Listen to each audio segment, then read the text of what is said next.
Now, there's also trouble brewing in Qatar. As you know, Qatar, which a lot of people call it Qatar, but Qatar. Give it a rest, Trump. I'm not going to be corrected by you. So, in Qatar, to understand Qatar, we need to go all the way back to the ancient rivalries of the 1990s when Sheikh Hamad Al Thani took Qatar in a new direction, away from Saudi Arabia and towards pay TV with the birth of a plucky but irritating new channel. Welcome to Hannity and Combs on the Fox News channel. I'm Sean Hannity. No, not that one. This one, Al Jazeera. Al Jazeera shook up a few Middle Eastern autocrats, but not the Qatari autocrats who funded them. Al Jazeera got along with them just fine. But then, during the Arab Spring, things got a little bit tenser when Al Jazeera and the Qatar government backed the Muslim Brotherhood to overthrow all the other Arab autocrats. But it didn't work out quite like they'd hoped, and the autocrats have never forgotten about it. The current crisis began literally the day after Trump completed his trip to Saudi Arabia. It's almost as if Trump, Saudi Arabia and Egypt had conjured it up using the dark powers of some creepy, timeless orb.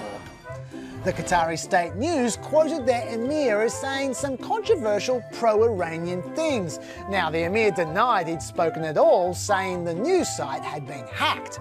But that didn't quite cut it. And in reprisal, Saudi Arabia led a coalition to cut off all land, sea and air travel to Qatar.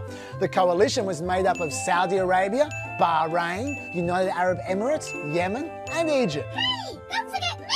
Oh, and the Maldives. That's better. And on Qatar's side was Iran and Turkey. Still, this was a big problem for Qatar because even though it is literally the richest country in the world, Qatar imports 40% of its food from Saudi Arabia, and all of its land imports have to come through Saudi Arabia. So, what's Qatar to do? Saudi Arabia suggested Qatar follow their list of demands, which include stop being mates with Iran, stop funding terror, which by the way they definitely do, stop supporting the opponents of the Arab autocrats, align up with Saudi policy, and most of all, close down Al Jazeera. Oh, sorry. And then there's America. Why does America matter? Well, firstly, the US sells Saudi Arabia all their weapons. And secondly, Qatar happens to contain the largest US military base in the Middle East. What could possibly go wrong?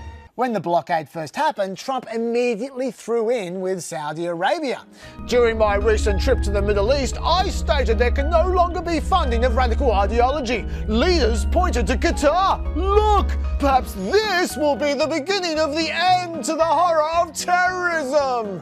But in a good faith bid to resolve the crisis, Trump sent Rex Tillerson to mediate a solution, and Tillerson took a firm stand for Qatar. We call on the Kingdom of Saudi Arabia, United Arab Emirates, Bahrain, and Egypt to ease the blockade against Qatar. What about me? Do I have to end the blockade? No one cares what you do, Maldives. Anyway, that was that. Until 2 hours later, when the nation of Qatar, unfortunately, has historically been a funder of terrorism at a very high level. The time had come to call on Qatar to end its funding. But then Tillerson obtained results with a deal where Qatar finally agreed to combat terror financing, a deal which Saudi Arabia completely ignored. And how did the US deal with this setback? The way it deals with all issues in the Middle East, by selling Saudi Arabia more weapons. So all's well that ends well. The stalemate in Qatar continues to this day, just like in Yemen, and America does pretty much nothing to stop either of them. Oh, except there is one other thing. Remember the Emir of Qatar denied saying those things that started the crisis, and he maintained that the Qatari news had been hacked? Turns out the US intelligence agencies agree with him, and they say the hacking was organised by the United Arab Emirates. So the whole thing was probably a setup. It sucks to be Qatar. Qatar. Stop it.